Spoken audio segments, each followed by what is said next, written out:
अस्सलाम वालेकुम नाजरीन, हाईटेक न्यूज के खबरनामे में आपका खैर मकदम है। मैं हूं नेहा खान। नजर डालते हैं आज की अहम खबरों पर। मौलाना साजिद राशिदी ने वक्फ तरमीमी बिल पर बड़े सवालात उठा दिए हैं।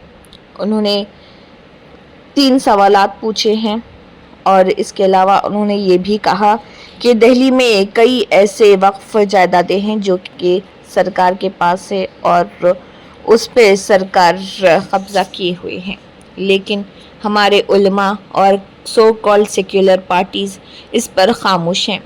लेकिन जब इसे असम्बली में बिल पेश किया गया और वक्फ तरमीमी बिल के ऊपर बहस की जा रही है, तब तमाम अपोजिशन जमातें और सो कॉल्ड सेक्युलर जमातें इस पर वाहवाही कर रही हैं और कई ऐसे जमातें इसकी मुखालिफत भी कर रही हैं। उन्होंने कहा है कि ऐसे कई वक्फ जायदादें हैं जिनकी हिफाजत ज़रूरी है, लेकिन गवर्नमेंट इस पर कब्ज़ा किए हुए हैं। देखिए मौलाना साजिद राशिदी ने वक्फ तरमीमी बिल पर क्या कहा है। वक्फ अमेंडमेंट बिल आज पार्लियामेंट में पेश हो गया है, उस पर बहस चल रही है। 2-3 बिंदुओं का जिक्र करना बहुत जरूरी है। एक तो ये कि आज से पहले जो ये प्रॉपर्टियां थी, क्या ये मुसलमानों के पास थी?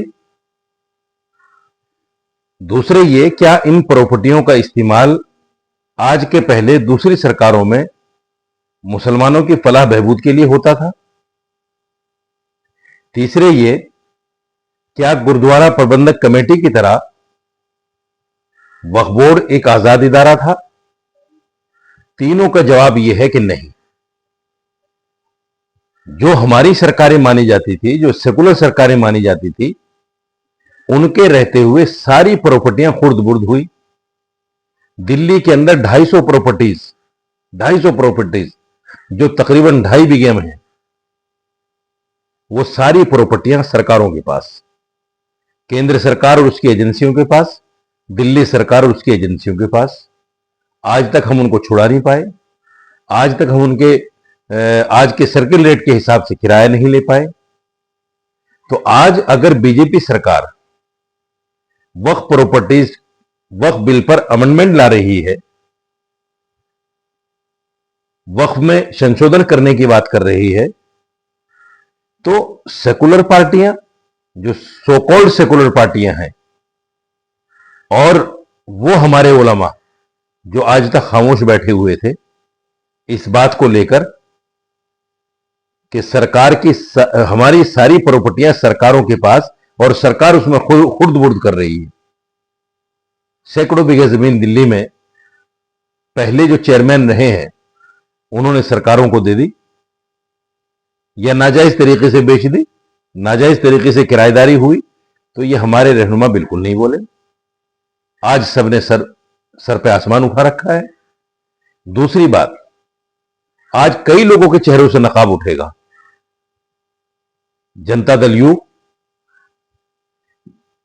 और तेलुगु देशम पार्टी